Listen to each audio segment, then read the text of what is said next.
Et si tu commençais à jeûner pendant un mois? Jour 1. Tu te réveilles avant le lever du soleil. Encore fatigué, encore affamé. Tu manges vite, tu bois de l'eau, puis le jeûne commence. À midi, la glycémie chute, maux de tête, manque d'énergie, irritabilité. Ton corps est perdu. Il est habitué à manger tout le temps. Au coucher du soleil, tu manges enfin. Le jour 1 ressemble à une épreuve de survie. Jour 7. Ton corps commence à s'adapter. Les réserves de glycogène diminuent, alors il commence à utiliser les graisses comme source d'énergie. L'insuline devient plus stable. La faim arrive par vagues, mais repart plus vite. Ton système digestif se repose aussi. Moins de grignotage, moins d'acidité, moins de stress pour l'estomac. Jour 14. Ton corps devient plus efficace pour brûler les graisses. Tu entres en légère cétose pendant les heures de jeûne. L'autophagie augmente. Tes cellules nettoient les parties endommagées. Ton microbiote intestinal commence à changer. Plus d'équilibre, moins d'inflammation. Tu te sens plus léger, plus clair. Jour 21. Ton métabolisme est désormais flexible. Il passe facilement de l'énergie alimentaire à l'énergie stockée. L'hormone de croissance augmente pendant le jeûne, ce qui aide à préserver les muscles. La sensibilité à l'insuline s'améliore.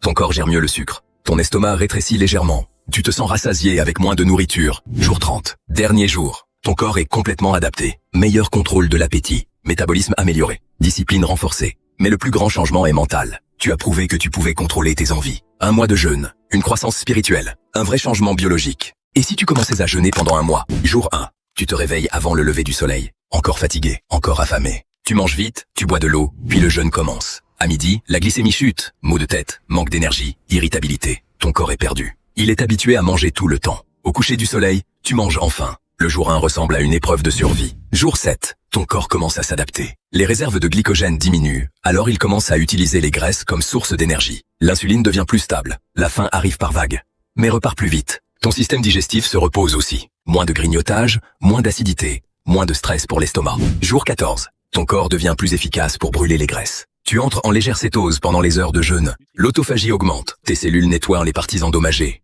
Ton microbiote intestinal commence à changer. Plus d'équilibre, moins d'inflammation. Tu te sens plus léger, plus clair. Jour 21. Ton métabolisme est désormais flexible. Il passe facilement de l'énergie alimentaire à l'énergie stockée. L'hormone de croissance augmente pendant le jeûne, ce qui aide à préserver les muscles. La sensibilité à l'insuline s'améliore. Ton corps gère mieux le sucre. Ton estomac rétrécit légèrement. Tu te sens rassasié avec moins de nourriture. Jour 30. Dernier jour. Ton corps est complètement adapté. Meilleur contrôle de l'appétit. Métabolisme amélioré. Discipline renforcée. Mais le plus grand changement est mental. Tu as prouvé que tu pouvais contrôler tes envies. Un mois de jeûne. Une croissance spirituelle. Un vrai changement biologique.